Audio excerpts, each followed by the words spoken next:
Hey guys, quick 5 things before we get in today's video. First thing is, YouTube live session is this Friday. That is always the first Friday of every month at 5 p.m. Pacific Standard Time. Hope to see you there. Second thing, JM Fortier's online course, the Market Gardener's Masterclass. I did a review of it earlier this week, and I've also got a $100 discount code for it if you want to take it. Watch that video up here in the top right of your screen.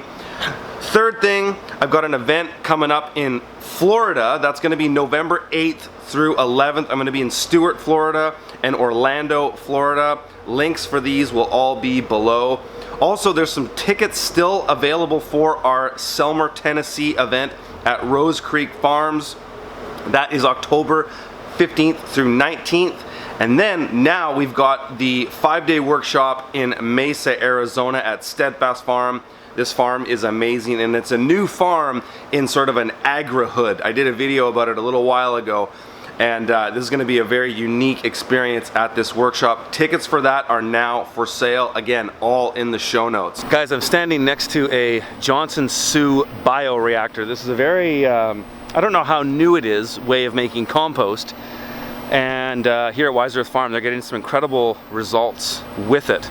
And I'll let John talk about it from here. So this is a new composting system that John has set up, and one of the challenges a lot of market gardens have is getting good compost. Yes. This has been an issue for us for years. Yes. Our main compost guy died, and in fact the year that he died, his compost got really crappy. Understandably, he had cancer. So John has got this new, well, I don't know, this is old, isn't it? This is an old technique.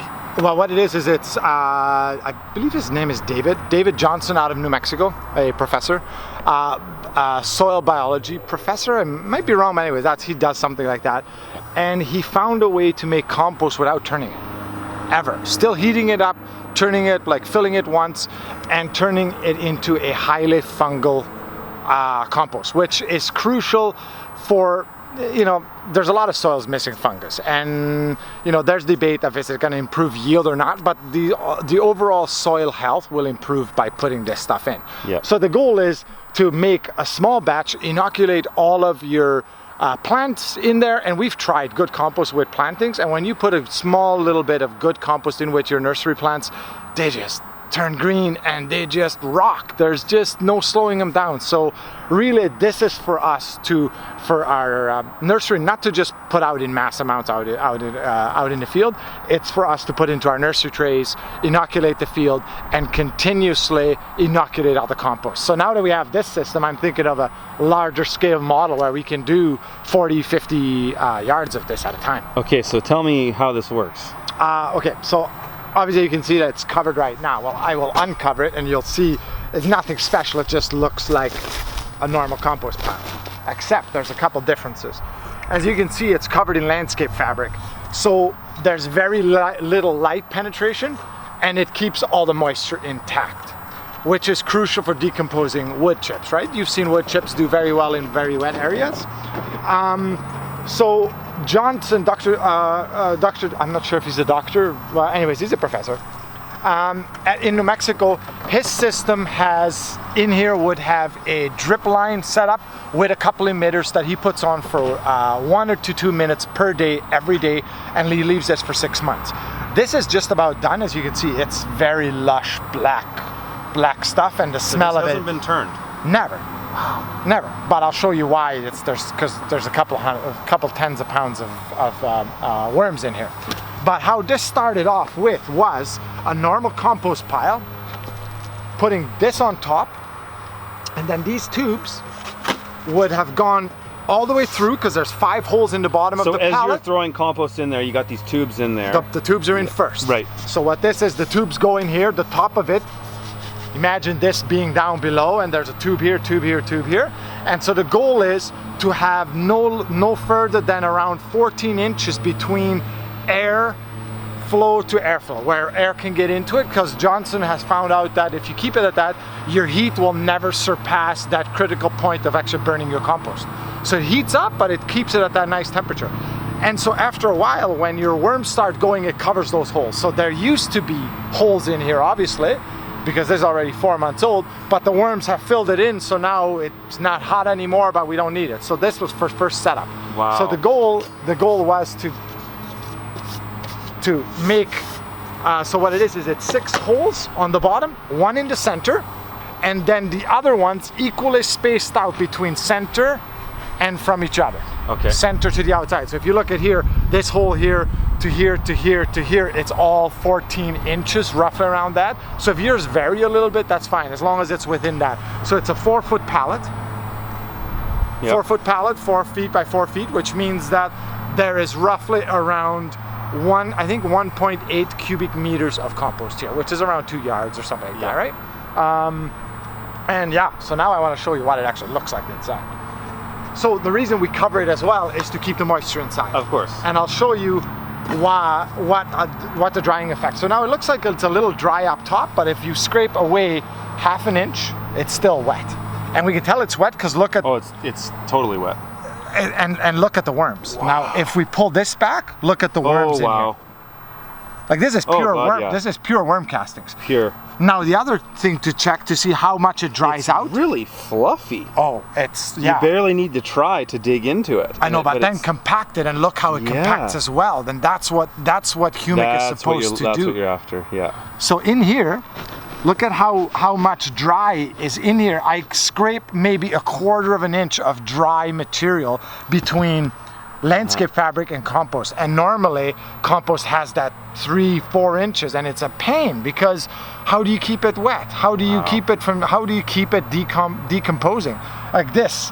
Yeah, these worms, like looking in here, many worms. I just have to go. Now we introduce worms into here, right? This is now our worm farm, but look at this. Oh, yeah. Oh, wow. And look how moist it is. I mean, this is just wet. Beautiful. So yeah, this will be our compost for next year for all of our trees. Right. And there's like, we'll sift it a little bit, but I mean, this is just... So what eat this stuff. Yeah. What are you putting in here? Wood chips and just veggie scraps? Well, it was a mixture of so Elaine Ingham's recipe of a highly fungal mix, which would be about 40. So she breaks stuff down into 3 parts. There is nitrogen, green, and carbon. Nitrogen is any green material that is less than a 10. So 1 to 10. I don't know if 1 exists. And then green would be 10 to 30. Carbon would be 30 and above. Okay. So if you look at this, this would have been 40% carbon, 30% green, and then 20 and 30% nitrogen as well. Wow. Sorry, 20% nitrogen, 35 green, 45 carbon. And yeah, this was... And did you layer it as you were putting stuff in? Oh, I mix it first. You mix it first. Okay. I would suggest mixing even your regular composts. I've talked to a lot of guys about making compost, and they talk about how if you want to start a compost pile off properly, mix it right off the get-go first. Yeah. So that's why those turners work really well, is because they put them in high gear, they shred and they mix stuff, because then everything is together. You don't get a hot spot here and a cold spot there. Yes. It just starts going. Yeah, yeah.